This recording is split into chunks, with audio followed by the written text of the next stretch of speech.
Ovidijus, mūsų fondo valdytojas, startuos šitą seminarą ir papasakos plačiau apie savarankišką investavimą. Aš perimsiu tuomet apie darbdavio ir darbdavio investavimo galimybės ar kitus instrumentus, kuriuos naudoja lietuviai Lietuvoje. Tai tada, Ovidijau, žodis tau, aš pasistengsiu perduoti tau kontrolę, kol kas dar ieškau, kaip tą padaryti, bet eigoje pasistengsiu įjungti, kad galėtume ir pats keisti skaidrės. Tai kol kas perleidžiu žodį tau ir startuojam. Gerai, tai tuomet ir pradėkime. Paulius jau minėjo ir tame klausime, kur paprašė jūsų pasidalinti vienetuku ar dvejetuku. Aš matau, kad pokalbyje yra žinučių, kad neleidžia rašyti, bet jeigu mes pamatom tas žinutės, tai tikriausiai pavyksta vis tik parašyti. Tai turėtų veikti funkcionalumas pokalbio lango visiems. Tai tęsiant tą mintį, taip, atėjo galų gale tas laikotarpis, kai dalis gyventojų jau yra atgavę dalį savo sukauptų lėšų iš pensijų kaupimo antroje pakopoje. Tai vyko pirmą kartą per visą laikotarpį, nuo kada šita antros pakopos sistema Lietuvoje galioja virš 20 metų, 22-23 metus skaičiuojanti. Na, bet šiuo laikotarpiu, ką mes bendraudami ir su savo klientais, ir savo aplinkos ratuose, ir tarpusavyje vis dažniau girdime kylančius klausimus, kaip vis tik šias lėšas panaudoti toliau ir kokius sprendimus verta svarstyti. Labai svarbu paminėti tai, kad sprendimas atsiimti lėšas ir kas parašėte dvejetukus, tai yra asmeninis dalykas, jį gali lemti įvairiausios skirtingos situacijos, poreikiai, prioritetai, įvairiausi svarstymai ir vertinimai, skaičiavimai ir visų žmonių pasirinkimus gerbėme. Kai kuriems žmonėms tai yra itin aktualu ir reikalinga tuo metu galbūt, gal tai galimybė susimažinti didelių kaštų įsipareigojimus, gal tai pradžia nuosavo būsto įsigymo link ar kitų itin reikalingų dalykų, gal sveikata, gal kitos gyvenimiškos aplinkybės. Na ir džiugu tai, kad kartu tai suteikia galimybę aiškiai žmonėms pamatyti, kad kaupti pinigai, tas procesas kaupti kapitalą ir sukaupti, tai yra įmanomas procesas, sistema veikia, o rezultatas yra apčiuopiamas, ar ne, galiausiai galima savomis rankomis pačiupinėti tas lėšas sukauptas, na ir jas galima panaudoti savo gerbūviui kurti. Tai šiame pokalbyje būtent su ta mintimi, kad sukaupti kapitalą tikrai įmanoma ir skirsime dėmesį žvilgsnių į priekį, kaip galima toliau valdyti ir efektyviai auginti kapitalą, aptarsime dažniausiai svarstomas alternatyvas, kurias jau Paulius minėjo, tai eigoje prezentacijos, prie kiekvienos šiek tiek apsistosime, jas palyginsime, aptarsime privalumus, trūkumus, į ką svarbu atkreipti dėmesį, bei kam jos gali būti tinkamesnės, siekiant ilgalaikių investavimo tikslų, siekiant kapitalo kaupimo ateičiai ir panašiais tikslais. Tai savarankiškas investavimas. Pradėkime nuo to. Ir iš tikrųjų, iš paskutinių pasitraukusių iš antros pakopos dažniausiai vertinamų alternatyvų, ką mes patys girdime, yra tas savarankiško investavimo svarstymas ir dažniausiai yra kalbama apie biržoje prekiavimus fondus, tos vadinamus ETF-us. Tai peržvelgsime galimybės ir pagrindinius dalykus, į kuriuos verta atkreipti dėmesį prieš pradedant, nes tikrai dalis gyventojų, kurie pasitraukė jau arba svarsto pasitraukimą iš antros pakopos, domisi galimybėmis savarankiškai investuoti į tokius instrumentus, kurie leidžia investuoti į visą rinką, galbūt net ir į vieną ar kažkokį kitą konkretesnį rinkos sektorių ar segmentą per vieną ar kelias priemonės, leidžia užsitikrinti plačią diversifikaciją, platų pasiskirstimą tarp investicijų ir kas yra labai svarbu, žmonės taip pat ieško ir kaip investuoti su kuo mažesniais investavimo kaštais, sąnaudomis, kad kuo labiau suefektyvinti siekiamą rezultatą. Nu ir tikrai sveikintina, kad žmonės svarsto ne tik apie tai, kaip panaudoti antros pakopos pinigus kažkokio tai trumpesnio laikotarpio poreikiams, bet kaip juos įdarbinti, įveiklinti, kad jie kurtų naudą ir generuotų vertę per ilgą laikotarpį. Tik ką rodo skaičiavimai, dar čia toks trumpas intarpėlis, nes mes įvairiais pjūviais analizuojame, skaičiuojame, lyginame, vertiname. Tai skaičiavimai rodo, kad savarankiškai investuojant per ilgą laiką susikurti ženklesnę pridėtinę vertę negu, pavyzdžiui, kaupiant antroje pakopoje su tokia pačia kaupimo norma, tai yra skiriant tiek pat lėšų ir su tokia pačia investavimo strategija, tai iš ties yra savarankiškai tą darant sunku padaryti geriau. Na, nes reikia sugebėti, ką irgi mūsų skaičiavimai rodo, kad vos net dvigubai geresnį rezultatą generuoti savarankiškai investuojant, kas vien tik susilyginti su kaupimo rezultatais antroje pakopoje. O kur dar juos aplenkti, ar ne, įvertinus tai, kad antroje pakopoje valstybė prideda paskatą ir yra su mokesčiai susijusių lengvatų, tai tuos dalykus aptarsime, keletų pavyzdžių konkrečių netrukus pasidalinsime.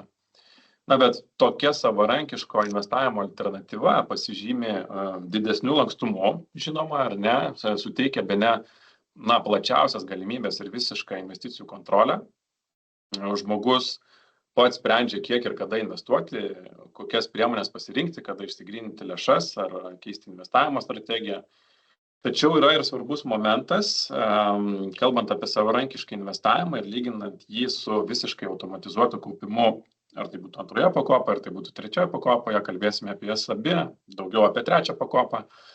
Tai savarankiškam investavimui į ETF-us tuos pačius, reikia keletos dalykų, ar ne, turim tą suprasti ir tą įsivertinti, kad reikia daugiau žinių, reikia, to finansinio, pavadinkime, raštingumo. Bendraja prasme, reikia disciplinos, nuoseklumo tą daryti ir tą darant, skirti tam papildomą laiko.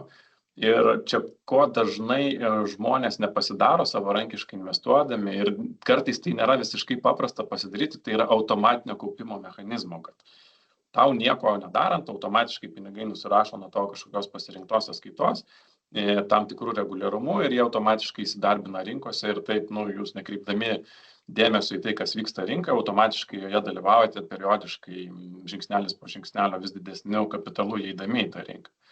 Tai kadangi tų automatinių tokių mechanizmų savarankiškai investuojant yra mažiau, tai atsiranda didesnė rizika tiesiog neinvestuoti reguliariai ir prarasti galimybę pasiekti reikšmingų ilgalaikių rezultatų. Tai, Pauliau, tau pavyksta gerai rodyti prezentaciją, nes aš matau lyg tai titulinę skaidrę. Pabandyk dabar pakeisti, galbūt tau turėtų leisti, pabandžiau aš padaryti nustatymus, kol kas veikia, pabandyk dabar, ką dabar ką tik. Jo, lyg tai veikia. Puikiai. Jo, tai pabaigiant tą įžanginę skaidrę, tai šiaip investavimas į biržoje prekiaujamus fondus, ETF-us pats savaime tai nėra kažkoks labai sudėtingas procesas. Tačiau bene pats sudėtingiausias dalykas yra labai žmogiškas. Tai gebėjimas tiesiog savarankiškai laikytis tos disciplinos ir tą daryti nuolat. Ilgą laiką ir net labai ilgą laiką visoje savo gyvenimo investavimo kelionėje. Tai yra nenukrypti nuo tikslo, laikytis reguliarumo, vengti emocijų, nesiblaškyti, atsispirti spontaniškumui, impulsyvumui ir panašiai. Kaip tai veikia investavimo savarankiškas investavimo principas yra, sakykime, panašus kaip investavimas antroje ir trečioje pakopoje. Pinigai investuojami su tikslu juos įdarbinti pasaulio finansų rinkose, ar ne? Kuo savarankiškas investavimas skiriasi nuo kaupimo pensijų fonde, tai kaupiant fonde jūs turite santykį su pasirinktu profesionaliu fondo valdytoju, kurį jūs esate pasirinkęs, kurią bendrovės esate pasirinkęs, kuriam patikite savo kaupiamas lėšas ir visą darbą už jūs padaro profesionalai. Na, o kaupiant savarankiškai, kaip matėme jau tą vizualizaciją praėjusioje skaidrėje, jūs naudojatės finansų tarpininko paslaugomis tam, kad pasiektumėte pasaulio finansų rinkas, kuriuose jūs savarankiškai sprendžiate, kur ir kaip tame įvairialypiame pasaulyje, ar ne, tarp gausybės priemonių investuoti ir kaip valdyti bei prižiūrėti savo investicijas visoje savo investavimo kelionėje. Tai kitaip sakant, investavimo į ETF-us atveju investavimo sprendimus priima ir viską prižiūri pats žmogus savarankiškai ir nėra to profesionalaus valdymo. Kam tai labiausiai tinka, tai jau kažkiek sufleruoja, ar ne, tai ką jau paminėjau, tai jau tas mano paminėtas apibūdinimas, kas tai yra ir kaip tai veikia, kad toks investavimo būdas ar priemonė natūraliai lengviau įsisavinama tiems, kurie bent kažkiek domisi investavimu, turi tos disciplinos, investuoti reguliariai, jos laikosi tiems, kurie nori maksimalios savarankiškos kontrolės ir tuo užsiimti, tam skirti laiko. Na ir galiausiai, kurie nori turėti dar vieną papildomą ilgalaikio kaupimo alternatyvą, dar vieną papildomą pajamų šaltinį ateityje, galbūt šalia antros pakopos, galbūt šalia trečios pakopos, arba šalia abiejų šių pakopų, arba dar šalia kažkokio tai kito kaupiamo kapitalo, o gal ir pilnai sutelkti kapitalą vien tik savarankiškai investuojant į kažkokias tai atsirinktas finansinės priemonės. Na ir kaip pradėti tą daryti, tai jeigu, sakykime, pradėti kaupti antroje ar trečioje pakopoje, sudaryti sutartį trunka kelias minutės, iš ties mes matome iš savo klientų elgsenos ir patirties, mūsų klientai jais tampa per kelias minutės tiesiog ir jau jie pradeda tą savo kelionę ilgalaikį investavimo. Tai pasiruošimas investavimui į ETF savarankiškai gali trukti kiek ilgiau, nes reikia kelių dalykų. Reikia pirmiausia atsidaryti sąskaitą pasirinkto brokerio, vadinkime, tarpininko platformoje kažkokioje. Tai gali būti Lietuvoje veikiantis tarpininkas, pavyzdžiui, visi bankai teikia tokias paslaugas Lietuvoje veikiantis, finansų maklerių įmonės taip pat tai gali būti kažkokia užsienyje registruota platforma. Čia pavadinimų gal nevardinsiu, bet yra tų žinomesnių platformų, kurios yra pakankamai populiarios Lietuvoje.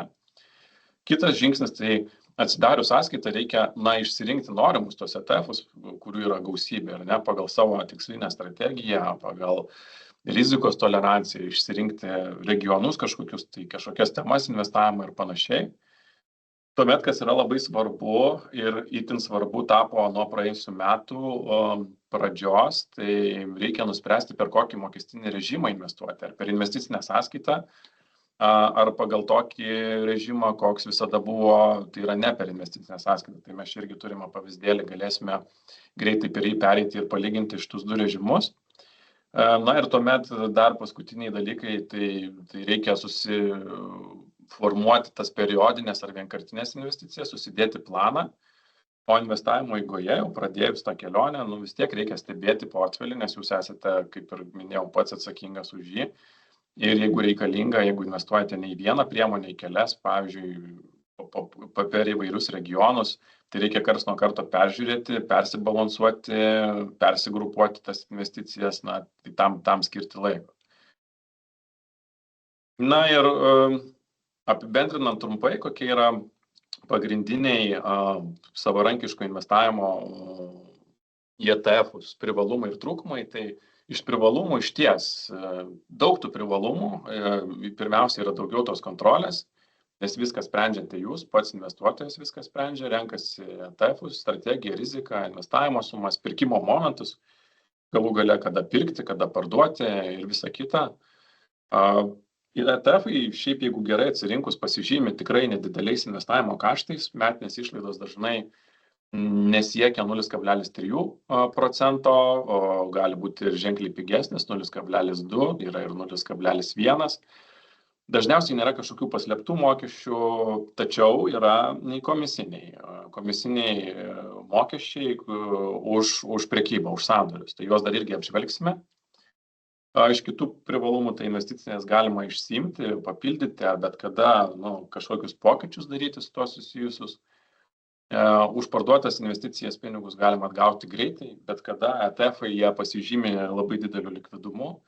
Jeigu realizuojate ETF-ą, tai pinigai įkrenta paprastai po 2 darbo dienų jūsų sąskaitą, tai itin likvidi investicija, aišku, reikia žiūrėti į kiekvieną pavienį ETF-ą ir žiūrėti jo likvidumus. Ir neužtaikyti ant kažkokio tai mažiau likvidaus ar panašiai. Ir kaip minėjau, yra labai platus prieinamas investicijų spektras, 1000 ETF visame pasaulyje, tai yra ir žavintis momentas, bet tai yra ir šiek tiek iššūkių keliantis momentas, kaip atsirinkti tarp tokios gausybės. Na ir pabaigiant apie trūkumus, kelis pagrindinius, tai kaip ir minėjau, reikia to supratimo, renkantis, kur investuoti ir po toje investavimo kelionėje kontroliuoti savo investicijas, tai tam reikia žinių. Paprastai, ką mes matome irgi iš praktikos, kad sudėtingiau tiesiog žmonės savarankiškai pradeda, žengia tą pirmąjį žingsnį. Ne visada, kaip ir minėjau, yra įgyvendinamas tas paprastas automatinio kaupimo mechanizmas. ta priežiūra, ar ne pačiam prižiūrėti portfelį, išsirinkti, ką investuoti, čia jau minėjau. Kas yra svarbu su mokesčiai susiję, tai yra taikomas GPM apmokestinimas investicijų grąžai, nes parduodant investiciją savarankiškai investavus. Reikia tvarkyti su pajamų deklaravimu susijusius dalykus, pildyti pajamų deklaracijas, jei kyla prievolė susiskaičiuoti ir susimokėti mokesčius. Nėra valstybės paskatų, tokių kaip antroje ar trečioje pakopoje. Ir tiesiog yra ta didesnė rizika pasiduoti emocijoms, tam pačiam impulsyvumui, neracionaliems sprendimams, ypač didesnių rinkų svyravimų metu. Ir čia pabaigiant visiškai mintį, mes tą galėjome pamatyti ir kovo mėnesį, ir balandžio mėnesį, kai kovo mėnesį dėl Irano-JAV konflikto karinio rinkos gan staigiai ir visai ženklokai koregavosi ir sukėlė tam tikrų emocijų ir išsipardavimo bangų rinkoje, bet balandis parodė, kad visas kovo mėnesio minusas atsistatė per 2 savaitės ir šiuo metu rinkos jau paskutinė balandžio diena yra istorinėse aukštumose ir jau yra primirštas tas kovo mėnesio pakritimas. Tai tas emocijas suvaldyti reikia savarankiškai investuojant ir nuo tų emocijų reikėtų atsiriboti. Kiek lietuviai investuoja savarankiškai, čia jau galima gal pereiti ir prie Pauliaus, ar ne, statistikos ir įžvalgų. Tai aš galbūt interaktyvusis pabūsiu šiandien pašnekovas ir paklausiu jūsų. Jeigu galit parašykit irgi, kad tą valandą laiką šnekėsimės ir mes su video, kad ne 1-2 šnekėtumėmės, bet ir suprastume, ką jūs jau darot, ko dar nedarot. Parašykit, jeigu galit irgi į susitikimo laukelį nuliuką, ar jau perkat ETF, ar esat pirkę, ar ne, tai 0 dar ne, vienetukas taip. Kodėl aš to norisi pasiklausti, todėl kaip tik, kad praeitą savaitę dariau pristatymą vienoje nemažoje virš 100 darbuotojų turinčių įmonėje Lietuvoje ir vienas iš klausimų buvo vieno iš mūsų, vieno klausytojo, sako, kodėl aš turėčiau investuoti per jūs, jeigu galiu pats pirkti savarankiškai ETF, nes nemažom dalį mūsų investicijų būtent tai ir sudaro. Ir sakau, prieš atsakant į visus ten tos skirtumus, privalumus ir kitą, paklausiu auditorijos, pakelkit ranką, kas perkat, arba kas suprantat, kas yra ETF. Tai žinokit, tuo metu gal susitikime gyvai buvo apie kokį 40-50 žmonių, tik tais 3 rankos pakilo, tie žmonės ne tai, kad pirko, bet kas žinojo apskritai, kas yra ETF. Tai matau, kad mūsų auditorija, kurie klausosi, labiau yra tarp 50-50, aš sakyčiau. Tai yra nemažai vienetukų, bet taip pat nemažai ir nuliukų, taip sakyčiau 50-50.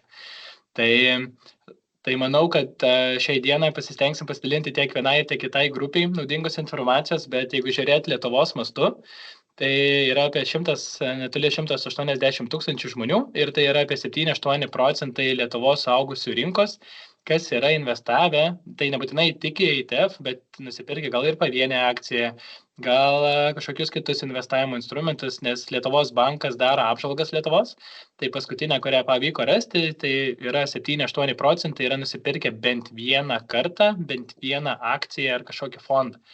Tai ką tai reiškia, kad mūsų auditorija, kuris šiai dienai klausot, ar net yra 50%, taip sakyčiau, iš čia to, ką parašėt, bet didžioji dalis lietuvių, tai yra tik tai 7-8%. Tai, kaip pasakyti, ką Ovidijus sakė, kad investuoti ten labai faina, paprasta, bet jeigu būtų labai paprasta ir tinkama labai visiems, tai ar tikrai matytume tokius skaičius, matytume tuomet 40, 50, 70 ar 80%. Tai todėl šios seminaro metu aš šiek tiek plačiau papasakosiu ne tik apie savarankišką investavimą, ką Ovidijus daro, bet taip pat papasakosiu apie instrumentus, kuriuos jūs galite naudotis arba dažnai lietuviai renkasi papildomam investavimui. Tai pagrindiniai 2 matyt produktai Lietuvoje šiai dienai yra 3 pakopa ir investicinis gyvybės draudimas. Tai pasistengsiu juos šiek tiek palyginti, kad suprasti, kokie yra panašumai, kokie yra skirtumai. Tai šiai dienai 3 pakopoje kaupia apie 190 tūkstančių žmonių, investicinio gyvybės draudimo sutarčių turi šiek tiek daugiau negu 430 tūkstančių. Tačiau jeigu žiūrėtume į pačio produkto savybės, tai 3 pakopa yra skirta tik investavimai, neturi draudiminės dalies, investiciniam gyvybės draudime taip pat galime turėti draudiminės apsaugas. Lyginant mokesčius, dažniausiai 3 pakopos, nesvarbu, kuri bendrovė būtų, mokesčiai yra mažesni negu investicinėse gyvybės draudimuose. neturi dažniausiai startinių ar įmokos mokesčio, o draudiminiam produkte dažniausiai jie yra taikomi. Įmokos yra laisvos trečioje pakopoje, investiciniam gyvybės draudime jos dažniausiai yra įsipareigotas, yra minimalios įmokos, jeigu yra jūs nemokat, bet kokiu atveju nuskaičiuoja nuo jūsų fondo tas įmokas, tai yra šiek tiek vienas laisvesnis, tai pavadinkime, o kitas labiau suvaržytas produktas, mano nuomonė, ir nemažai priklauso dar nuo kokios bendrovės pasirinksit, kokį fondą ar kokią bendrovę ir kokias taikomas ten sąlygos bus. Bet taip grubiai žiūrint, tokius turim panašumus ir skirtumus tarp pačių produktų. Jeigu žiūrėt gilyn, kas vienas iš svarbiausių dalykų yra investavime, tai yra mokesčiai, kiek tas produktas ar investavimo galimybė jums kainuoja. Nes kuo daugiau nuskaičiuoja mokesčių, tuo mažiau lieka jums.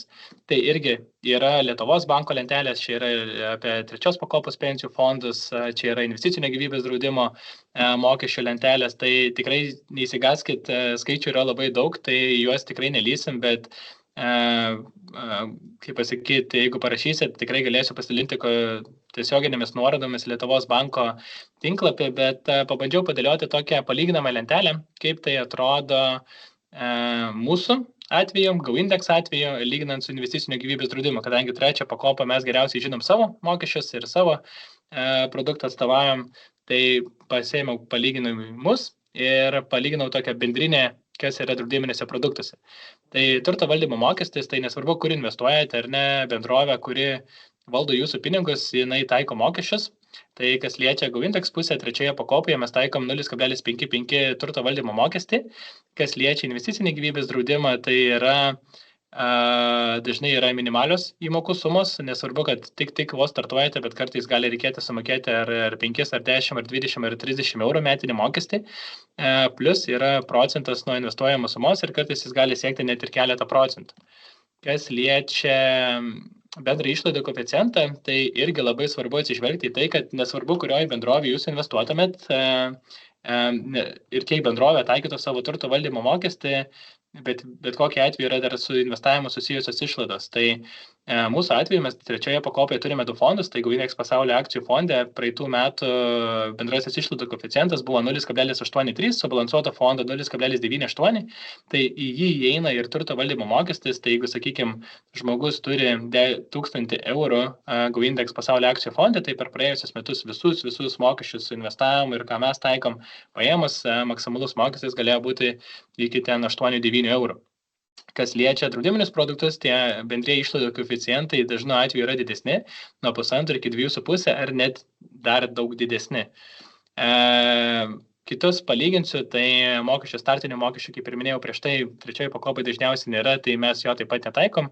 Investiciniam gyvybės draudimai jie yra nuo 0 iki 40%, tam tikros bendrovės jo netaiko, bet tam tikros taiko 40%.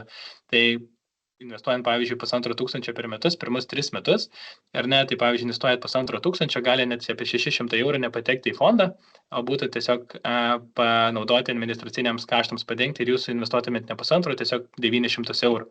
Įmokų mokesčiai trečioji pakopai nėra, investiciniam gyvybės draudime gali būti nuo 0 iki 5, sutarties nutraukimo mokesčių, tai GoIndex mes kaip netaikom, investiciniam gyvybės draudime yra bendrovė, kurios netaiko, yra bendrovės, kurios taiko, pavyzdžiui, 2%, bet ne daugiau negu 50 eurų. Dalinis įsiėmimas bei taip pat įmokų keitimo mokestis. Tai kaip matot, trečios pakopos produktas, jis dažniausiai yra labiau laisvas, mažiau administracinių kaštų ir kaip tik šiandien pavyko pažiūrėti naują aktualiją. Tai vakar vyko biudžeto ir finansų komiteto posėdis, tai Jekaterina Govina kaip tik šiandien dienos metu pasidalino savo Facebooko platformoje. Tai vakar vyko biudžeto ir finansų komiteto posėdis Seime, kur buvo aptarinėjamas draudiminės sutartys, investicinis gyvybės draudimas. Tai čia kairiai pusėje mato tam tikras citatas iš posėdžio, kurias Jekaterina sumavo ir pasidalino. Aš pats žiūrėjau video, tai tikrai gan įdomi tema ir planuojami galimi pokyčiai tame produkte, o dešiniai pusėje matosi, kad tiek galimi išėjimai iš antros pakopos taip pat tą rinką paskatino ir yra sudarinėjama visai nemažai sutarčių, tiesiog reikia atsižvelgti, ar tas produktas tikrai jums naudingas ir lyginant su visais kitais alternatyvomis, kurias žmonės gali pasirinkti. Jeigu žiūrėtume į to mokesčių taikomą įtaką jūsų sukauptai sumai, kartais atrodo, koks skirtumas, ar ne, tai yra 0,83 ar 1 procentas ar 2 procentai, tie mokesčiai vis tiek tai yra, atrodo, labai mažas procentas, 1-2 procentai, kai einame į maksimą, ne, mes matome akcijas kartais 30-40 procentų, tai ten yra dideli skirtumai, galvojame, bet investavime kartais tie maži mokesčiai irgi taip pat sudaro labai didelius skirtumus. Tai čia yra pavyzdys.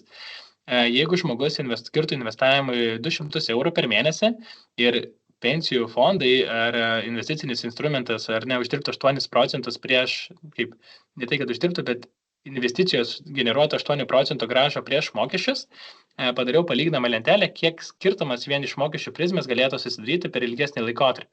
Tai paėmus tokį pavyzdį, per 30 metų laikotarpį investuojant po 200 eurų, GoIndex platformoje būtų galima tikėti sukaupti apie 252 tūkstančius eurų. Ir jeigu žiūrėtume, paėmiau 3 populiariausius kitų bendrovių fondus trečioje pakopoje, ir yra, pavyzdžiui, tam tikra bendrovė, kuri taiko 1,17 bendrai išlaidų koeficientą. Tai vien iš mokesčių prizmės pusės jums galėjo būti nuskaičiuota apie 16 tūkstančių eurų daugiau. Kas liečia, yra bendrovė, kurios taiko ir 1,56 ir yra net ir dar didesnių. Tai kai matot, nuo 16 iki 60 virš tūkstančių eurų gali sudaryti skirtumas vien mokesčių pusėje. Tai tikrai rekomenduoju pasižiūrėti, jeigu turite sutartis jau kažkur kitur, kaupėte, ar tos sutartys yra palankios jums ir jums naudingos, ar galima kažką palimai pasiefektyvinti. Būtent tam esame padarę keletą skaičiuoklių GoIndex pusėje, tai šiemet paleidome naują skaičiuoklį antros pakopos, pavyzdžiui, palyginimą kaupimo, tai sakykime, nežinau, ir tikrai nemažai jūsų buvo pasidalinę skaičiuką, kad vis dar kaupėte antroje pakopoje, tai jeigu kažkas kaupėte ir kaupėte ne kartu su mumis, tai kviečiu nueiti į mūsų goindex.lt puslapį, antros pakopos skiltį ir ten galėsite susivesti savo parametrus. Tai pavyzdžiui, įvedžiau čia, kad žmogui yra apie 30 metų, jisai uždirba apie 3,5 tūkstančių eurų prieš mokesčius ir šiai dienai yra sukaupęs 10 tūkstančių eurų.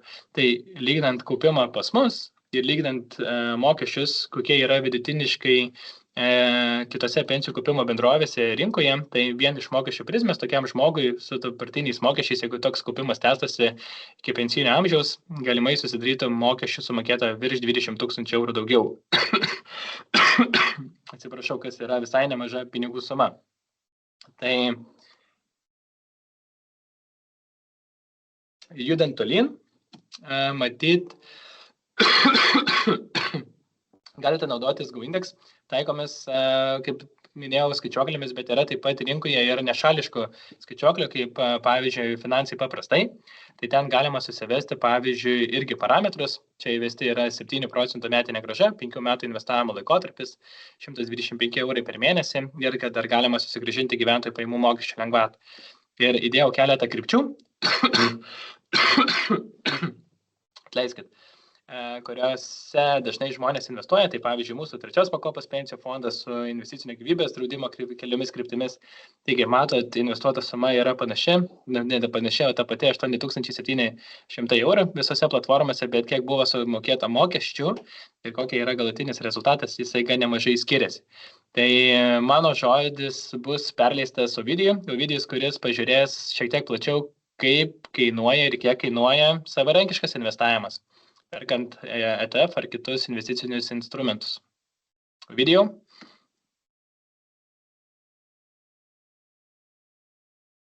Nesigirdi tik tavęs su video, užsimūtinės atrodo. Jo, dabar jau turėtumėt girdėti. Taip, tai grįžtant prie savarankiško investavimo, vėlgi prie tų pačių ETF biržoje prekiaujamų fondų. Kaip minėjau, tai yra vienas iš pigiausių būdų investuoti, bet pasižiūrėkime, kiek tai realiai kainuoja. Ir čia reikėtų išskirti Lietuvos ir užsienio tarpininkus, nes Lietuvoje paprastai yra šiek tiek brangiau, nors situacija čia gerėja ir palankėja sąlygos kaupiantiesiems per Lietuvoje veikiančius tarpininkus. Tai pirmiausia, dažniausiai yra taikomi fiksuoti pavedimų komisiniai. Ir pavyzdžiui, kiek teko paanalizuoti bankus ir finansų maklerių įmonės Lietuvoje, tai kiek mažiausiai suradau, berods yra nuo 3 eurų už pavedimą, jai reikalinga prieiga prie plataus ETF pasirinkimo, tai yra prie daugybės, iš kurių galima rinktis.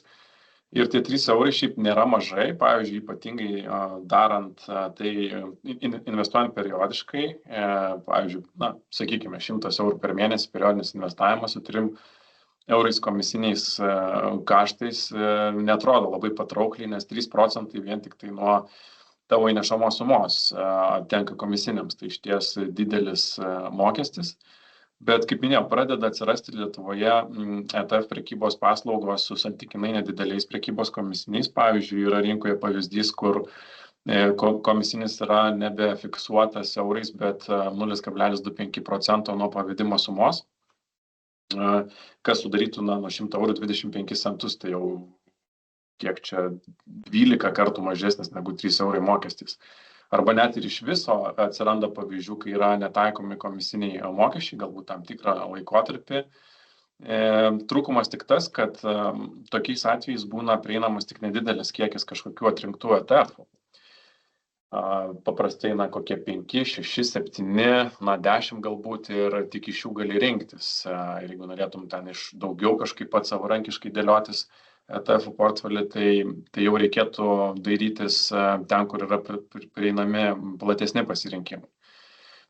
Kas dar Lietuvoje yra, sakykime, aš pavadinčiau iš minuso ar trūkumų, tai dažniausiai yra taikomas vertybinių popierių saugojimo mokestis, ar jisai gali būti pavadintas paslaugos administravimo mokesčiu, ar kažkaip dar kitaip, kuris per metus gali sudaryti dažniausiai, kiek tenka matyti, tarp 0,2–0,3% nuo vidutinės portfelio metinės vertės, kas irgi šiaip nėra mažai, nes jeigu pasižiūrėtumėme ETF rinką, kaip aš minėjau, patys ETF, tai yra tie biržoje prekiaujami fondai, jų valdymas kainuoja panašiai apie 0,2–0,3 ar net mažiau.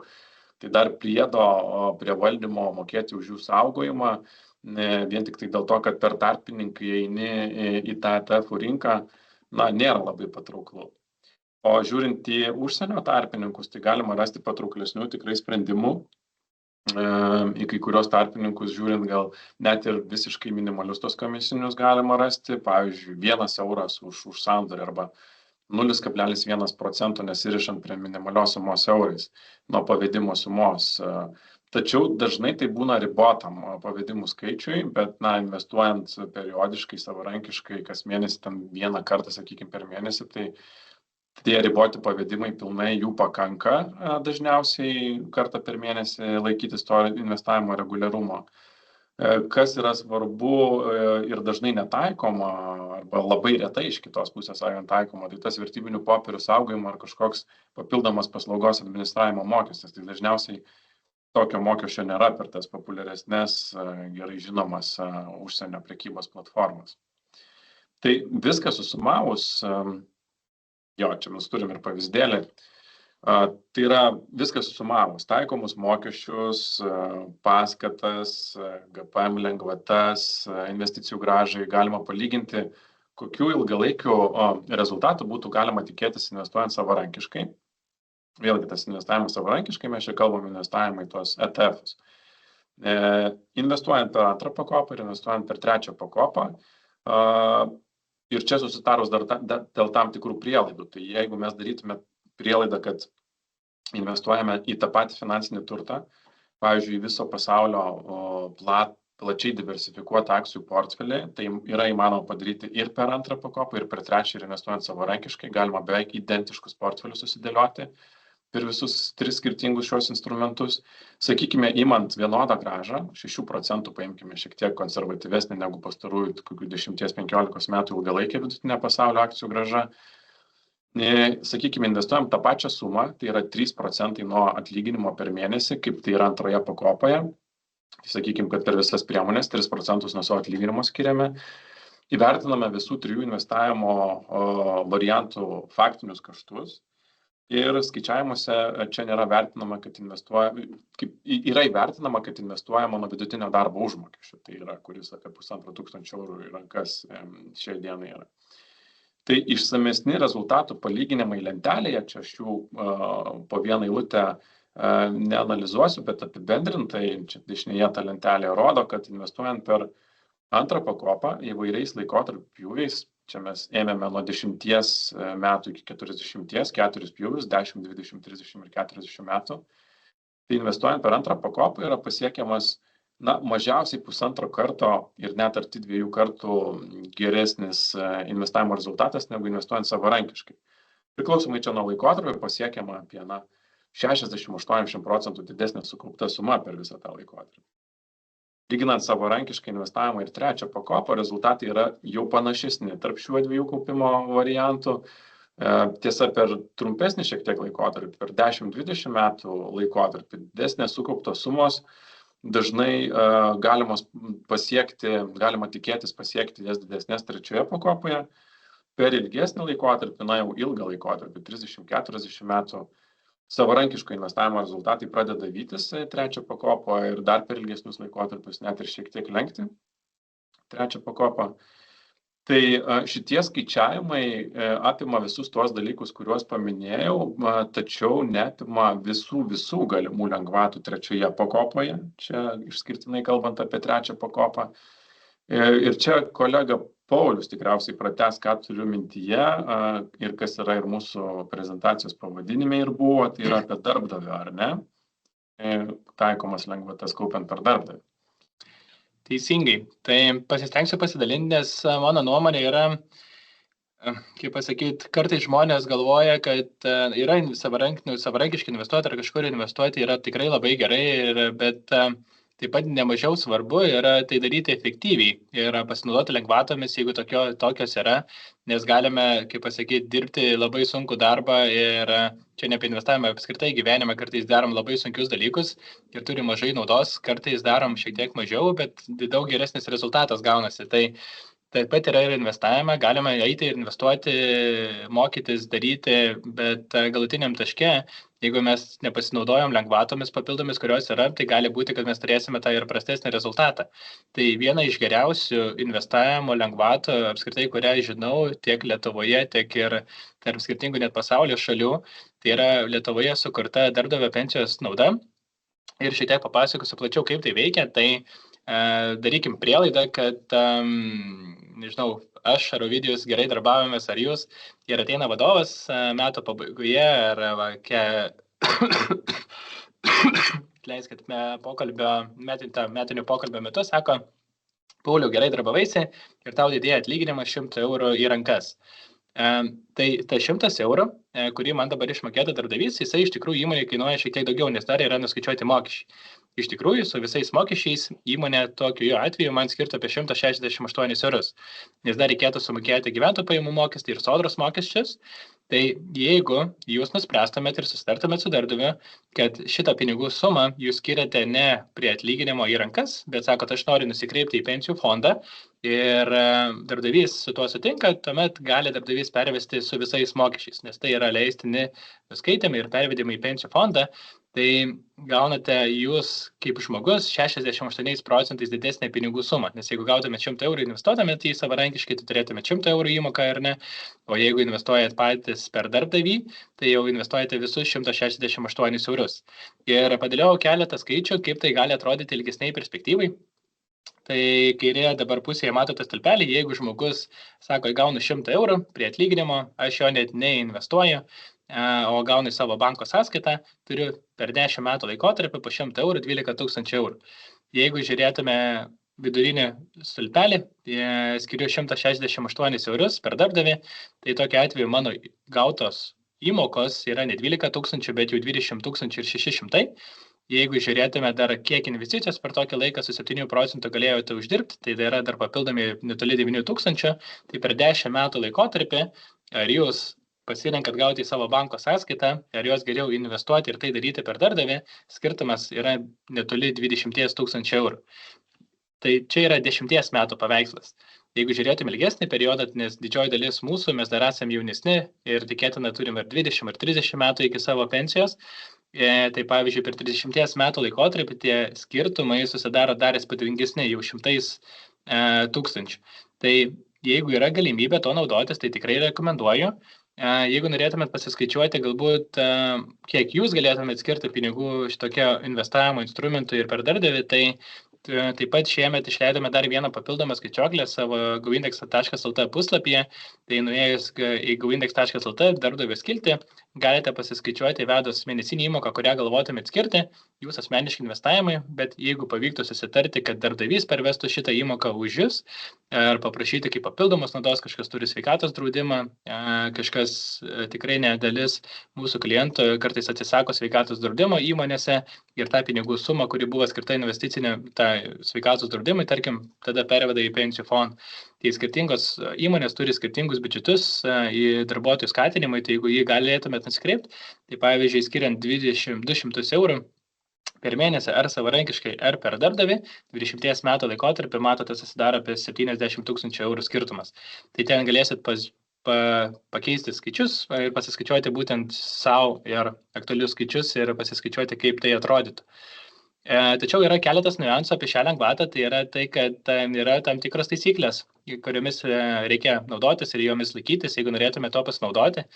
Tai kokios lėšos galėtų būti skirtos, tai yra pirmas dalykas, kad jos negali viršyti 25% pajamų gautų iš darbdavio per metus, bet kiti 3 dalykai, tai yra tos lėšos gali būti šalia darbo užmokesčio, tai turi minėti, kad darbdavys šitas lėšas skiria jums kaip papildomą naudą.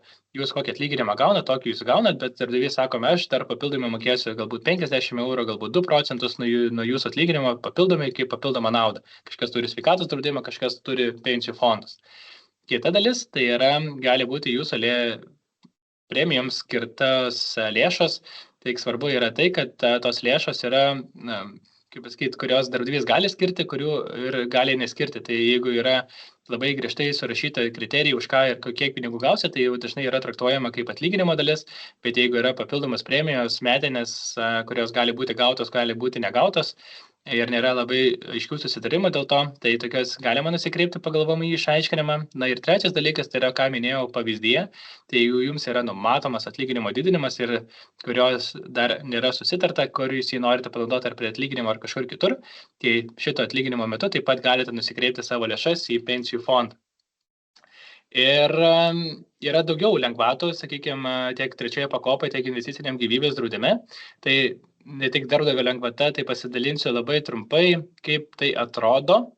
Ir trečioje pakopoje, tai asmeninėmis įmokoms, kaip pasakyti, yra skirtingos situacijos, skirtingų žmonių, kažkas turi trečios pakopos sutartį ar investicinio gyvybės draudimo iki 2024 metų, kažkas neturi.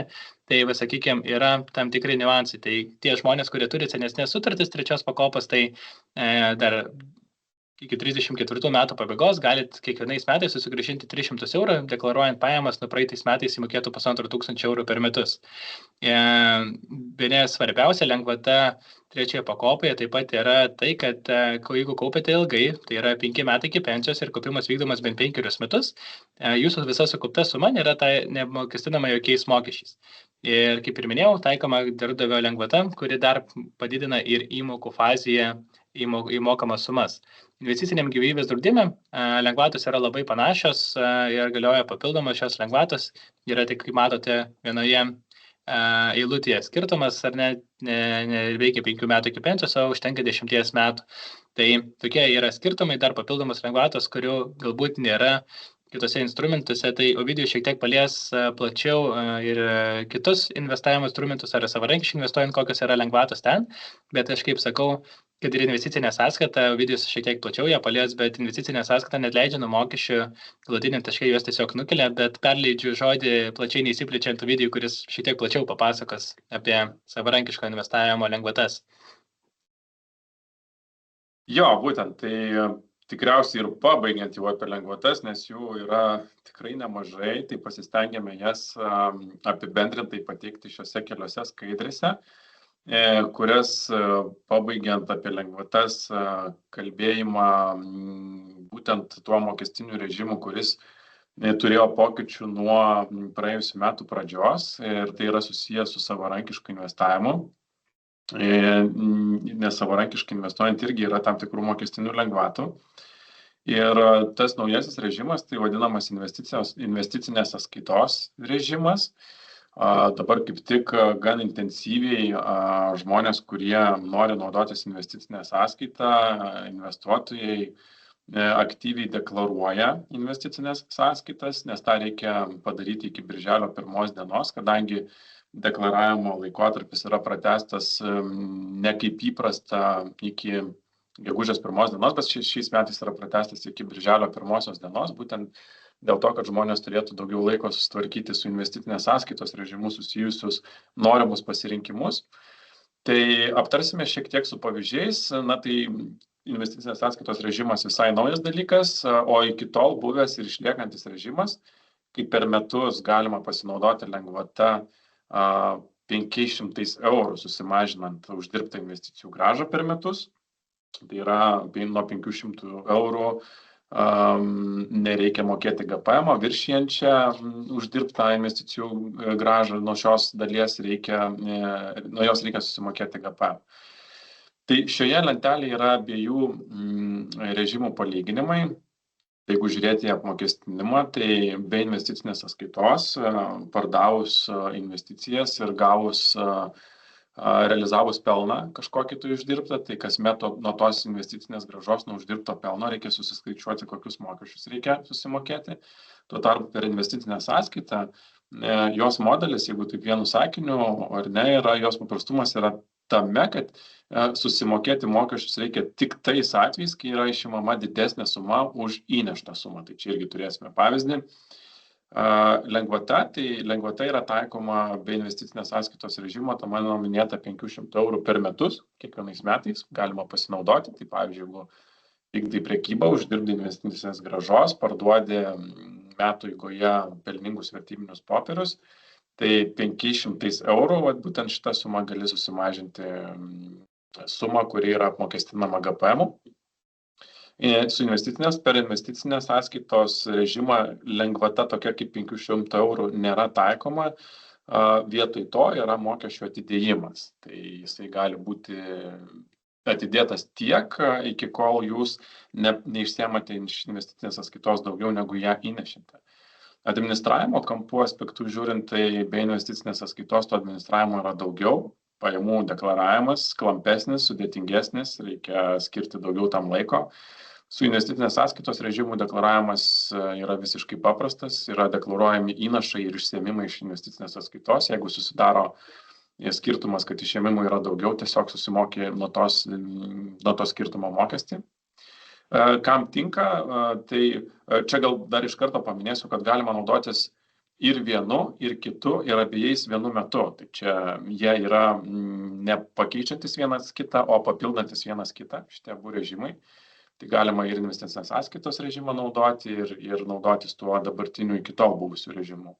Tai galbūt tas ne per investicinę sąskaitą yra tinkantis rečiau prekiaujantiems, perkantiems, parduodantiems investuotojams, aktyviau prekiaujantiems geriau tinka tikriausiai investicinė sąskaita, nes tiesiog yra paprasčiau viską susivesti į vieną ar dvi eilutes ir tiesiog skirtumus susiskaičiuoti, kiek investavai, kiek išsiėmei. Efektyvumas yra mažesnis be investicinės sąskaitos, dėl to, kad reikia kiekvienais metais skaičiuotis ir mokėti GPM, na ir per investicinę sąskaitą to efektyvumo yra daugiau, nes tiesiog reikia įnašus ir išsiėmimus uždeklaruoti ir pasižiūrėti, ar yra skirtumas. Na ir pažiūrint dar į pavyzdį, konkrečiai čia jau su skaičiais, tai paimkime, kad, sakykime, pradinė įnešta suma yra 10 000 eurų. Ir vienu atveju yra nesinaudojamas investicinės sąskaitos režimas, kitu atveju naudojamasi investicinė sąskaita. Sakykime, kad per metus portfelio vertė nuo 10 000 padidėja į 1200 eurų, 12% grąža, sakykime, yra. Ir yra išsiimama suma, tarkim, metų eigoje yra padidėjimas ir, sakykime, žmogus nori nusimti tą prieaugį, tos 1200 eurų. Tai ne per investicinę sąskaitą investuojant, tie 1200 yra kaip uždirbta investicinė grąža. Tai reiškia, kad apmokestinama suma būtų ne visa šita 500 eurų lengvatą pritaikius, liktų 700 eurų, nuo kurių reikėtų susimokėti 15% GPM. Tuo tarpu per investicinę sąskaitą investavus, išsiėmus net ir didesnę sumą, jeigu jinai neviršė to pradinio įnašo 10 000 eurų, mes nemokame jokio mokesčio. Mokestis yra nulis, nes tiesiog išsiėmimai yra mažesni negu įnašai padaryti. Kada atsirastų GPM, tai be investicinės sąskaitos yra visada atsirandantis GPM, kai yra viršijama realizuoto pelno suma didesnė negu 500 eurų, per investicinę sąskaitą tik kai bendrai išsimta suma viršyje bendrai įneštą sumą. Na ir čia papildomas pavyzdys dar pateiktas pabaigoje, jeigu, sakykime, pelnas būtų 2000 eurų, tai be investicinės sąskaitos išsiemus tos 2000 eurų nuo 1500 reikėtų mokėti mokesčius. Jeigu, sakykime, per investicinę sąskaitą investavus ir išsiemus visą sumą ir nuo jo, sakykime, būtų susidaręs skirtumas, tarkim, ar 2000, ir čia šiuo atveju skaičiavime pateiktas 1200, tai nuo viso to 1200 reikėtų susimokėti GPM. Ir čia atsiranda tas skirtumėlis, kad čia jau negali pritaikyti tos 500 eurų lengvatos. Tai nuo visos sumos, kuri viršyje įneštą sumą, taikomas GPM. Tai visiškai apibendrinant, jeigu, sakykime, kadangi galima naudoti abu režimus, tai jeigu jūs investuojate ilgam, tai labiau tinka investicinė sąskaita. Jeigu jūs galvojate, sakykime, kad jūs investuojate ir ilgam, bet ir kažkokią tai dalį galbūt norėtumėt nusiminėti uždirbto investicinio pelno, uždirbtos investicinės grąžos kasmet, tai galima išnaudoti tą 500 eurų lengvatą ir investuoti tada dalį per investicinę sąskaitą, kur ten, sakykime, jūs neliečiat kiekvienais metais nusimdami įnašo ir uždirbtos investicinės grąžos, o per tą senąjį režimą išsiemant jūs tiesiog, sutaupytumėt, jeigu čia labai taip paprastai šnekant, 75 eurus, nes jeigu čia nevertinant progresinių mokesčių, kai nuo didesnių pajamų įsijungia progresyvumas, 15% GPM, o netaikymas nuo 500 eurų, tai duoda naudos 75 eurus per metus. Tai tie gal apie tas visas lengvatas, tikiuosi jo, apie investicinę sąskaitą viską lyg ir paminėjau, ką norėjau. Tai aš manau, kad kiek išsamiau apžvelgus tas galimas alternatyvas, ar ne, daugiau paanalizavus pagrindinės savybės tų visų alternatyvų, mokesčius, lengvatas, apie kurias nemažai su Paulium pakalbėjome, mokestinę aplinką. Manau, kad po truputį galime judėti prie apibendrinimo ir pirmiausia, galbūt dar apžvelgiant tokiu kampu, kas galbūt kartais pakiša koją tame savarankiškame investavime, kuris yra tikrai labai lankstus, atrodo paprastas, imsiu ir pasidarysiu, bet net ir pats iš savo asmeninės ilgametės praktikos galiu pasidalinti, kad nėra vis tik taip viskas paprasta, imsiu ir pasidarysiu ir automatiškai viskas vyks.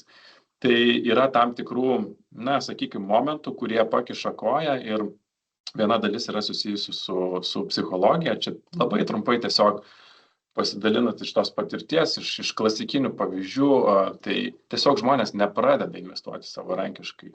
Yra delsiama, tiesiog nežengiamas tas pirmas žingsnis, jis atidėliojamas, nes galbūt galvojama, kad tam reikia pasiruošti, kažkaip papildomai skirti laiko įsigilinimui, kažkiek reikia, aišku, įsigilinti ir tą padaryti, paanalizuoti. Yra galvojama, kad galbūt tai sudėtingas finansinis uždavinys, galvojama, kad reikia daug žinių, turėti solidesnę sumą pinigų, galbūt su maža suma negali pradėti skirti tam laiko ir taip toliau, ir taip toliau. Dėl to ta pradžia atidėliojama ir tas atidėliojimas tai yra kaina praradimo rinkos augimo laiko. Laikas rinkoje yra svarbiausias veiksnys, kuris ir generuoja tą ilgalaikę grąžą ir per ilgajame laikotarpyje pradeda veikti sudėtinių palūkanų efektas, tai tiesiog kuo labiau laukiama ir uždelsiama, tuo, sakykime, to sudėtinio palūkanų efektas mažėja. Laukiama tinkamo laiko ar momento investuoti, bandoma yra nuspėti rinką, kada geriausias momentas pradėti įeiti į rinką, užuot tiesiog pradėjus nuosekliai investuoti. Ir paradoksas šiaip yra tame, ką mes pamatėme ir per šitus dabartinių mėnesių svyravimus dėl konfliktų Irane, kad kai rinkos auga, žmogui atrodo, kad yra netinkamas momentas pradėti, nes kainos yra pakilę. O kai rinkos krenta, atrodo netinkamas metas pradėti, nes atrodo, kad tai dar ne pabaiga ir galbūt rytoj ar netrukus galbūt bus dar geresnis momentas įeiti į rinką, kai jos bus dar labiau pakritusios. Tai čia labai akivaizdžiai, mano jau pasikartosiu, tas pavyzdys pats šviežiausias parodo, kad kovo mėnesio pakritimas Dugnas pats buvo kovo turbūt 31 dieną. Pats žemiausias taškas, jeigu imtumėm šitų pastarųjų 2 mėnesių laikotarpį. Jeigu mes pasižiūrėtume šiaip globaliai netgi, kiek investuotojų tuo metu ant to žemiausio taško investavo, tai nebuvo tiek daug iš tikrųjų. Per sekančią savaitę ir sekančias 2 savaitės rinkos gana stipriai atšoko ir kai jau jos buvo atšokusios kokius netoli 10%, tada buvo žymiai daugiau investuotojų rinkoje ateinančių, reiškia, jie neišnaudojo to momento, kai rinka buvo žemiausiame taške. Tai tas laukimas tinkamo momento, jisai dažniausiai nepagaunamas tiesiog, nes tai yra, statistiškai tai yra labai maža tikimybė, o nuspėti tų momentų mes tiesiog nėra įmanoma, tai yra sėkmės dalykas. Tai geriausias laikas pradėti investuoti yra dabar, ne rytoj, ne po mėnesio, ne po metų, bet tiesiog dabar. Apie emocijas jau kažkiek kalbėjau, dėja čia yra labai dažnas ir investavimo rezultatams gero nepridedantis dalykas. Šiaip visi patyrę investuotojai pasakytų, kad investavime neturėtų būti jokių emocijų, 0 emocijų. Geriausia, kai jis yra reguliarus, automatizuotas, tiesiog kaip higiena, ar ne, kai tai tampa tiesiog įpročiu, kai apie jį tiesiog net per daug negalvoji, geriausia tiesiog automatizavai ir pamiršai. Kaip tas yra padaryta ir veikia tiek antroje, tiek trečioje pakopoje, galima tiesa pasidaryti ir savarankiškai investuojant. Ir daugybė tyrimų rodo, kad tokiais atvejais, kai tai yra nuoseklu, automatiškai padaryta, tai pasiekiami geriausi ilgalaikiai rezultatai. O jeigu investavime atsiranda emocijos, tai jos galiausiai nenori priveda prie tokių momentų kaip godumas ir baimės. Tai yra tokios kraštutinės būsenos, kurių vyravimo metu yra padaromi tie neteisingi ir racionalūs sprendimai. Arba kai investuojamas spontaniškai, impulsyviai, perkama tai, kas yra ant bangos, ką nusipirko ar patarė draugas, ar kaimynas, be kažkokios išsamesnės analizės, bei įsitikinimo, kad investicija tikrai turi ilgalaikio potencialo generuoti prieaugį, kad tai yra protingas rizikos ir grąžos potencialo santykis ir taip toliau ir panašiai. Kita dalis, dar labai greitai irgi perbėgant ir jau pabaigiant, tai tiesiog yra susijusi su strategijos ir disciplinos stoka. Ir tai yra visiškai žmogiška, kai tiesiog yra sunku laikytis to reguliaraus investavimo. Investuojama tik tada, kai susidaro kažkokia atliekama pinigų suma, ar ne, nuo atlyginimo ar nuo kitų kažkokių pajamų. Nenaudojamas automatinis investavimas. Ir tai priveda prie to atidėliojimo, kuris kainuoja ir to jau aptarto nereikalingo laukimo, tai yra tinkamo meto bandymo pagauti kažkokius tinkamus momentus. Kaip tik turim klausimą, kaip tik galbūt paklausiu šioje vietoje, manau, labai į temą, kaip savarankiškai investuoti geriau, ar po 50 eurų kas 2 savaitės, ar vieną kartą į metus ir 1200? Jo, geras, puikus klausimas. Tai aš tai sakyčiau, kad jeigu yra planas įeiti į rinką nuosekliai, reguliariai ir ilgą laiką į ją po truputį įeidinėti, tai geriau įeidinėti nedidelėm sumom, mažai žingsneliais, bet reikia šioje vietoje būtinai įsivertinti kaštus. Nes jeigu investuojant po 50 eurų kas mėnesį bus kaštai, 3 eurai per tą sandorį, tai geriau jau pakaupti, paakumuliuoti didesnę sumą ir galbūt per metus įeiti už tuos pačius 3 eurus su 1200, tai ant kaštų labai daug sutaupysite. Bet jeigu kaštai yra vienodi, ar su didesnė suma, ar su mažesnė, tai aš sakyčiau, kad įeidinėti reikėtų dažniau. Tai jeigu, ar ten kas 2 savaitės, ar kas mėnesį, po tos 50 eurų, nes labai paprastas atsakymas, tai jūs netidedate metams laiko investavimo, kaip ir minėjau, statistika rodo, kad investuoti reikia ne rytoj, ne poryt, ne po metų, o dabar, net ir vakar reikėjo, nes rinka ilgainiui jinai turi augimo trajektoriją. Ir ką tai reiškia? Tai reiškia, kad nebuvimas toj trajektorijai tiesiog priveda prie tokio rezultato, kuris yra prastesnis negu buvimas ir nuosekliai darimas. Tai sakyčiau, įsivertinus kaštus, kas, pavyzdžiui, trečioj pakopoje nėra jokių investavimo kaštų, pavyzdžiui, kalbant apie GoIndex produktus, tai jums nieko nekainuoja įėjimas, reiškia įnešimas, pradėjimas dalyvauti, tiek vienkartinę sumą įnešant, nesvarbu kokio dydžio, tiek periodiškai, kad ir, ten nuo kelių eurų, ar kas mėnesį, ar kas savaitę, kaip jau jūs patogu galite dalyvauti su neriboto dydžio sumomis, be jokių komisinių mokesčių. Tai Jo, tad grįžtant čia trumpai prie šitų dalykų, kuriuos miniu, tai ta disciplinos stoka, tai reguliaraus jo, sunku laikytis. Pasirenkama neteisinga investavimo rizika. Čia iš tikrųjų yra labai svarbus momentas ir nelengvas uždavinys pačiam investuotojui, žmogui kažkaip savarankiškai suprasti, tai vis tik kokį rizikos lygį aš toleruoju ir ar tikrai tas rizikos lygį, kurį aš pasirenku jau pradėdamas investuoti, nepasikeis, sakykime, po kažkokio didesnio susvyravimo rinkose. Nes iš praktikos galiu pasidalinti, tikrai ne vienas pavyzdys yra buvęs, kai žmogus sako, man tinka didelė rizika, tada mes pabandom įsiaiškinti, ką reiškia ta didelė rizika, na pavyzdžiui, ten 30% vertės nukritimas metų eigoje. Ar tai yra priimtina rizika su, sakykime, tikslu, kad vidutiniškai rinka ten generuoja 7-8% grąžą ir tokie trumpalaikiai susvyravimai, jie gali būti, būna po tokių susvyravimų, seka po to ir stipresni atšokimai, bet ar okei. Žmogus sako, okei, įvyksta toks pasikoregavimas rinkose ir žmogus tiesiog išsigąsta, atsitraukia, parduoda investicijas, tiesiog negalėdamas emociškai priimti to, kad jo investicijų vertė, jo pinigai sumažėjo 30%. Tai tą reikia labai gerai įsivertinti, pasirinkti teisingą riziką. Nes, tiesiog žmonės būna irgi akivaizdžiai matosi, kad, kartais per daug rizikuoja savo visų kapitalų, pasirinkdami kažkokias nišinės pavienės investicijas ar pavienių bendrovių, ar tai būtų kažkokia, technologijų įmonės, kurios labai populiarios, dabar jų yra visokiausių, kriptovaliutos, kurios dabar biškai gal nuėjusios į antrą planą, bet irgi labai karšta tema buvo ne vienus metus. Tai su visų kapitalu, kai yra rizikuojama su pavieniais dalykais, yra, tikrai prisimata rizika labai konkrečiai, kad tu gali ir, aišku, nemažai pasipelnyti, bet tu gali net ir viską prarasti.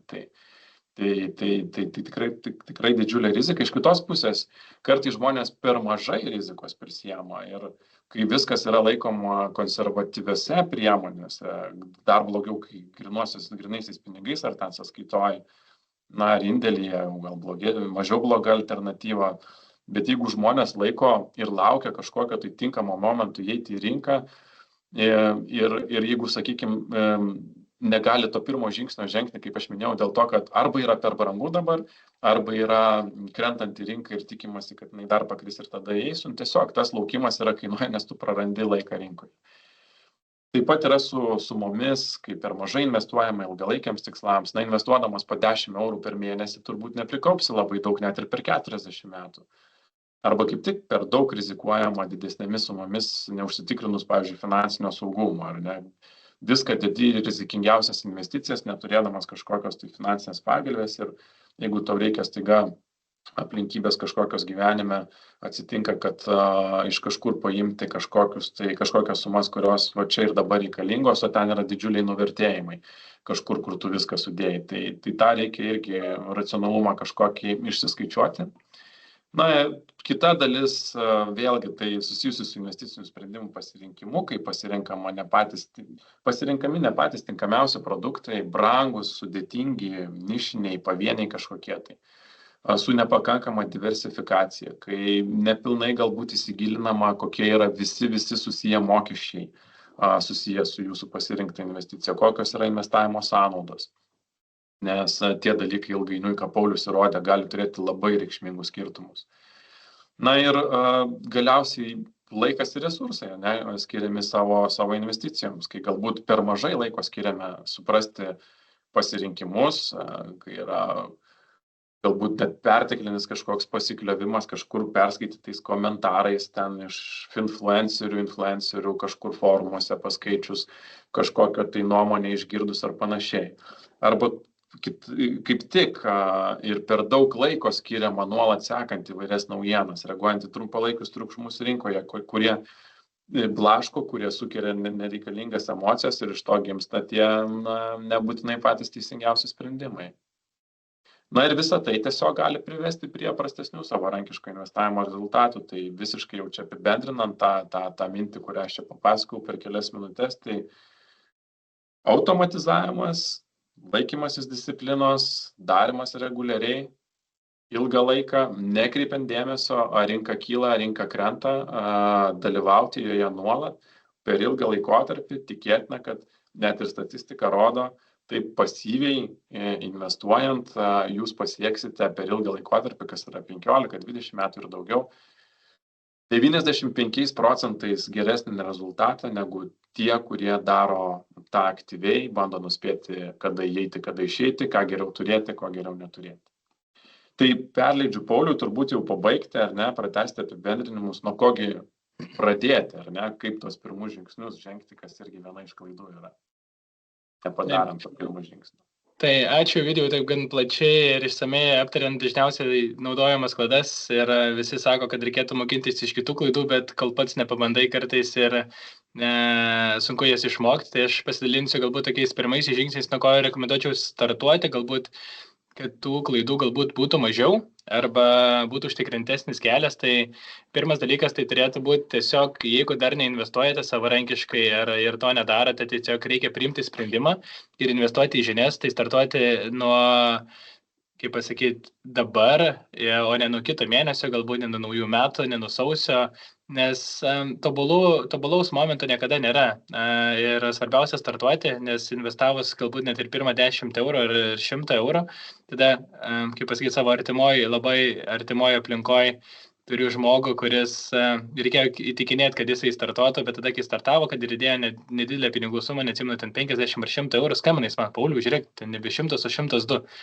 Ir tada sakau, nu taip, tai veikia investavimas, sakau, tai taip yra normalu, bet jis tada pradėjo skaityti, pradėjo domėtis ar ne, ir tada jau drąsiau atsiranda ir žinios, ir didinti savo tas įmokų sumas, ar papildomus investavimo instrumentus pasirinkti. Bet pirmas dalykas yra tai žengti pirmą žingsnį ir tobulai visko nežinosite apie investavimą niekada, nes tiek aš, tiek Ovidijus, tiek ir visi, manau, kur investuojame, kasdien mes mokomės ir tobulaus momento niekada nebus.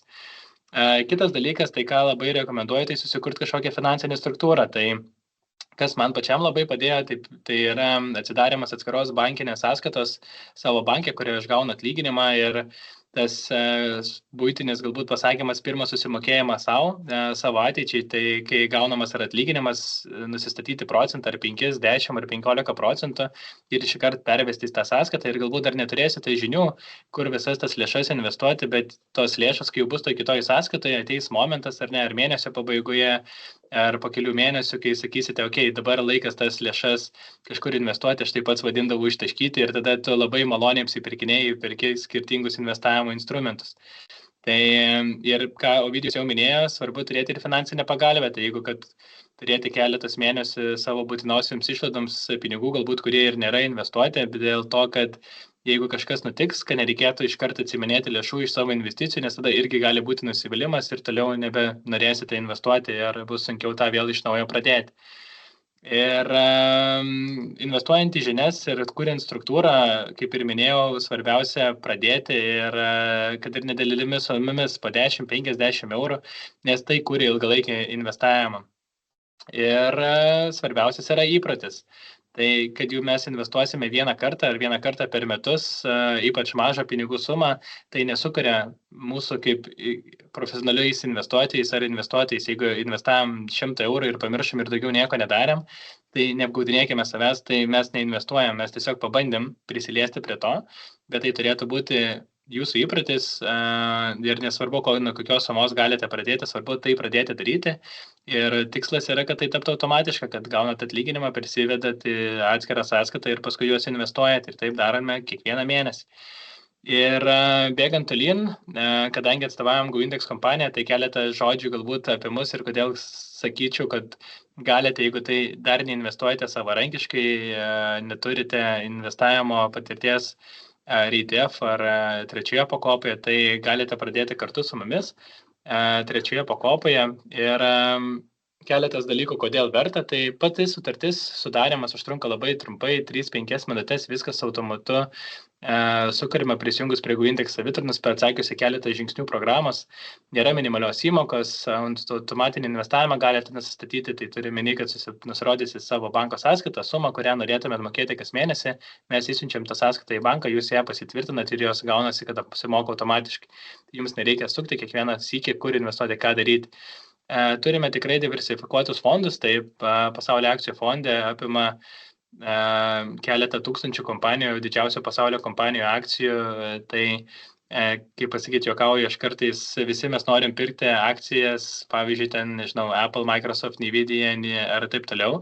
Ir tai atrodo labai patrauklu ir faina, bet kai sakome, kad investuojame į pensijų fondą, tai toks atrodo kartais netiek patrauklu, bet mes būtent už jūsų pinigus investuojant pasaulio akcijų fondą ir perkame būtent šitų didžiausių pasaulio kompanijų akcijas tiesiog jūsų vardu. Tai perkam Microsoft, Nvidia, Apple, ir kitas Tesla kompanijas, kurios yra didžiausias pasaulyje. Tai tik tai darome didesnių mastų keletą tūkstančių kompanijų. Maži mokesčiai, kaip ir minėjau, lengvatas, jas nemažai aptarėme, viskas yra prižiūrima Lietuvos banko, nes ypač dabar, kai yra paleista nemažai pinigų į rinką, yra visokių investavimo instrumentų ir pasiūlymų, nereikalauja daug laiko ir yra paprastas valdymas. Tie, kas investuojate arba planuojate investuoti, tai įdėjau ir paskutinių 3 metų investicinės grąžas, kiek uždirbo pensijų fondai.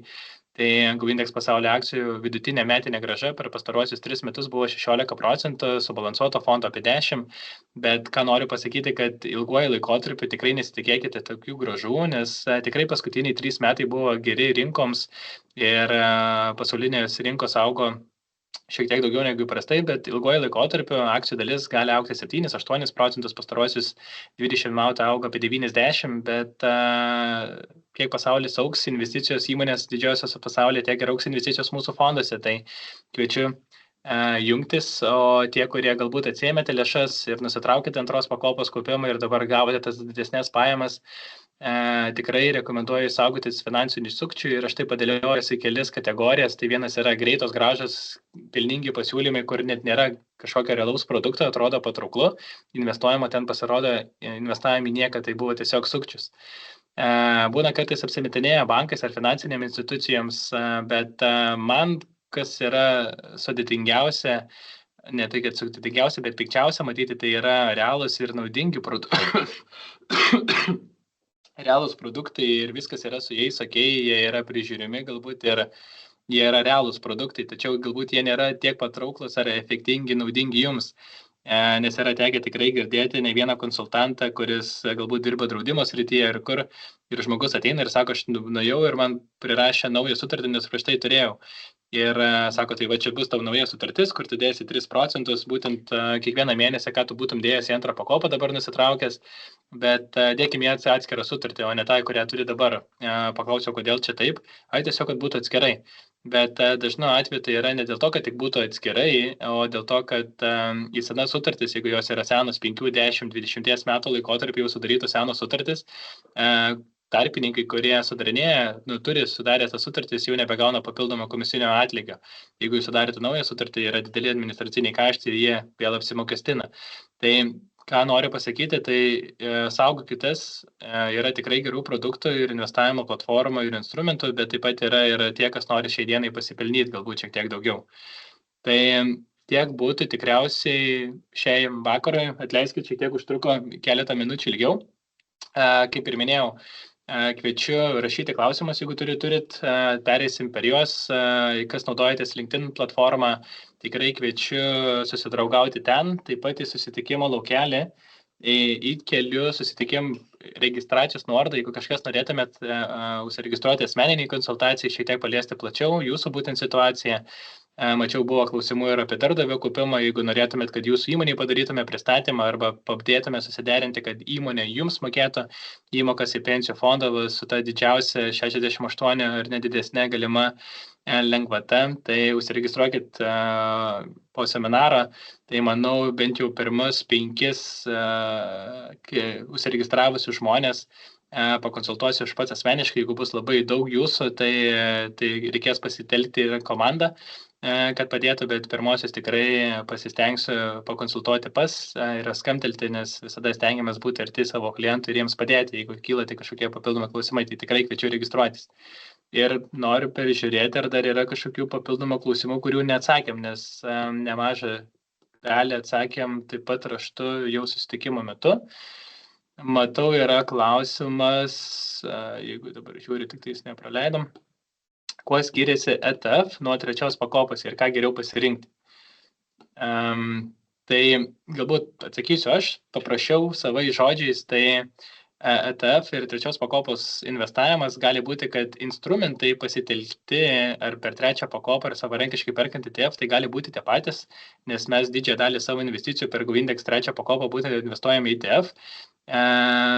Tačiau kuo skiriasi, tai kad trečia pakopa turi papildomas lengvatas, kad galutiniam taške nėra papildomo GPM mokestinimo, bei taip pat lengvatos, pavyzdžiui, kaip darbdavio pensijos kaupimo. Tai investavimas galutinis yra panašus, bet turit papildomas lengvatas ir procesai yra šiek tiek labiau automatizuoti ir priklauso nuo kokios platformos, kaip Ovidijus minėjo, gali skirtis ir kaštai. Jeigu persirinkat pigias ir tarptautinės kompanijos gali būti pigiau, jeigu pasirinkit Lietuvos bankos, gali būti brangesnis investavimas per ETF.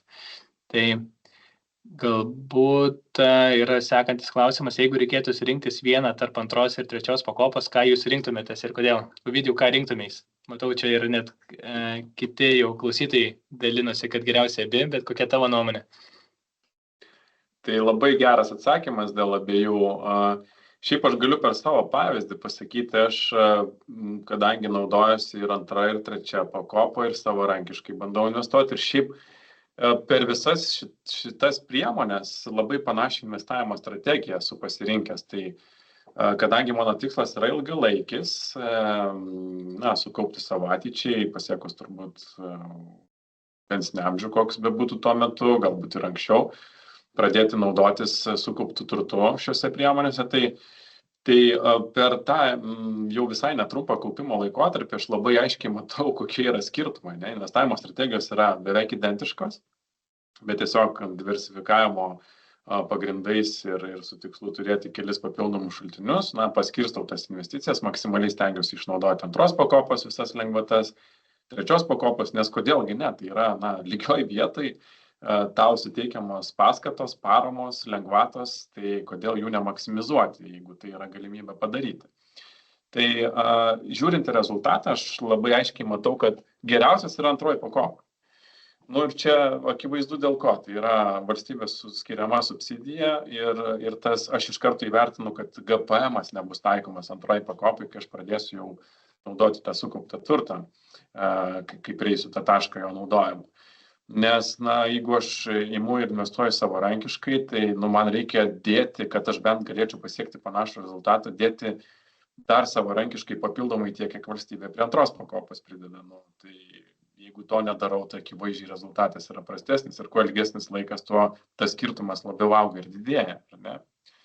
Tai antra pakopa šiaip geriausią rezultatą duoda, trečia pakopa, jinai irgi pas mane duoda geresnį rezultatą negu savarankiškas investavimas. Pagrindinė, sakyčiau, priežastis yra ta, kad taip, aš įvertinu irgi iš karto, kad trečioji pakopoje nebus taikomas GPM-as, čia yra liūto dalis šiaip, nes per ilgą investavimo laikotarpį 10, 20, imkim 30 gal metų, kažkur tiek, 20-30 metų, jūsų investicinė grąža sudarys kokius 70-80, o gal ir didesnę visos jūsų sukauptos sumos dalį, kas reiškia, kad GPM netaikymas beveik 4/5 nuo jūsų sukauptos sumos nebus taikomas. Tai investuojant savarankiškai nuo visos uždirbtos grąžos, nuo tos, 4/5 jūs sumokėsite mokesčius. Bet jeigu, sakykime, investuojant savarankiškai galima rasti pigesnių sprendimų, kad kaštai būtų mažesni šiek tiek. Tai iš tos perspektyvos žiūrint, per ilgą laikotarpį tie mažesni kaštai pradeda vytis tą GPM lengvatos naudą. Tačiau ką aš matau ir kur aš pats irgi darau klaidas ir šiek tiek pykstu ant savęs dėl to, kad kai investuoji savarankiškai, taip tu gali būti užsistatęs tą automatinį investavimą, bet vis tiek susivyravus rinkoms, kad ir tas pats kovo mėnuo, tai gerai, kad kovo mėnesį dar pavyko kažkaip ant tų visai žemų taškų įeiti į rinką su papildomomis investicijomis, bet būna ir tokių atvejų, kai atrodo, čia per daug pakilę, čia kažkokių rizikų liktai yra rinkoje, tu atsitrauki, kažką parduodi, tada lauki, tada žiūri, kad bliamo tos rinkos dar labiau pakilo, tada atsiranda kažkoks pyktis, tai kodėl aš pardaviau. Tai tiesiog tos emocijos, jos vis tiek kažkaip iškyla, nors ir atrodo neleidė joms iškilti, jos iškyla ir jos priveda prie tų, reiškia, galutinių rezultatų, kurie yra šiek tiek prastesni negu apskritai nieko nedarius. Tai pas mane taip susiliekiuoja iš praktikos, tai aš labai pritariu Dariui, kuris sako, kad abi geriausiai, Na, o šiaip jeigu žmogus rinktųsi jau kažkokį labai tik tai vieną konkrečiai sprendimą, tai nuo individualios situacijos turbūt reiktų žiūrėti, tai kaip žmogus vertina tą antrą pakopą visame tame dabartinėme kontekste, ar ne, yra to visokio nereikalingo triukšmo, bet pats produktas tai išties yra puikus, su savo visom tom savybėm, kurios buvo iki šių metų ir jis dar pasidarė puikesnis, kai to lankstumo atsirado daugiau. Kai tas lankstumas prideda tas sąlygas, kurių niekada nebūdavo, kad aš galiu nesulaukęs pensinio amžiaus pasiimti dalį, tą ketvirtadalį, 25%, bet kada per visą kaupimo laikotarpį. Jeigu yra kažkokia sunkesnė situacija, liga, aplinkybės kažkokios, ten gali ir visą sumą nusimti, jeigu sukaupi nedaug ir dar nesulaukęs pensinio amžiaus norėtum nusimti, irgi yra tos galimybės. Tai visi tie lankstumai, kurie atsirado nuo šių metų, jie tiesiog dar padidino patrauklumą šito produkto, jeigu mes tikrai galvojam apie ilgalaikį kaupimą, tai yra savo ateičiai iki pensinio amžiaus. Daugiau klausimų kaip ir papildomų nematau, per tų, kuriuos jau atsakėme. Galbūt dar turite kažkas klausimų, ką norėtumėt paklausti, tai tikrai laukiam keletą minučių. O aš papildant, kol laukiam, kažkas galbūt paklaus, tai tikrai einant per tą etapą, kai būna, kaip pasakyti, namų pirkimas, vestuvės, vaiko gimimas, kad ir savarankiškai investuoja, bet gal daugiau po to padarysiu, tai tas automatizavimas, kas yra antroji pakopai, ar taip nuskaičiuoja ir viskas vyksta automatu ir tikrai priduoda tą tokio paprastumo, bet efektyvumo galutinėme taške. Tai, o atsakant, papildant iš savo pusės, kaip žiūri, ar antrą, ar trečią, tai jeigu tai būtų tik vienintelis investavimo instrumentas ir turėčiau tik 3% galimybę investuoti, tai galbūt rinkčiausi trečią pakopą dėl tos galimos laisvės, ar ne? Kad jeigu kažkas nutiktų, galėčiau pasinaudoti, bet aš sakau, kad mes, jeigu jūs esate čia prisijungę, tai manau, kad jūs skirsite investavimą ne 3%, bet skirsite 10, 15, galbūt 20%. Tai jeigu 3% bus apsaugoti su valstybės paskata nuo mūsų pačių sprendimų, tai duoda, kaip pasakyti, papildomos naudos tikrai, nes jeigu kažkur nutiks gyvenimas ir aš turiu investavęs visą gyvenimą po 10, 12, 15% nuo savo gautų pajamų, tai 3% užrankyti nelabai padarys įtakos, nes visą kitą galėsiu panaudoti ir kažką ar nusipirkti, ar naudoti gydymui, nors iš antros pakopos dabar irgi jau gydymui galima pasimti ir net nėra mokesčio papildomai jokio ant viršaus. Tai papildomą priedo yra. Tai kol kas klausimų daugiau papildomų nematau, tai matyt, ačiū visiems prisijungusiems, ačiū už klausimus, ačiū už skirtą laiką. Tai ačiū Vidijau ir tau, kad skyrei šį laiką pasikalbėti ir papasakoti ir atsakyti visus klausimus. Tai kaip ir minėjau, kviečiu registruotis konsultacijai, jeigu tokių turėtumėt ir jeigu turit kažkokių temų, kurias norėtumėt, kad paliestume galbūt sekančių seminaro metu, taip pat, kol dar neatsijungiat, galite pasidalinti susitikėjimo lauke ir apsvarstysim apie sekančių seminaro temas. Jeigu buvo naudinga, tai tikrai pakviesim ir į sekančius, tai tikrai pasidalinkit, jeigu tik norėtumėt, kokiomis temomis galėsime papildomus padaryti. Tai aš prisidedu prie padėkos visiems ir linkiu tų 3 šiltų, smagių laisvadienių. O po to kibkite, kas dar nepradėjote prie investavimo.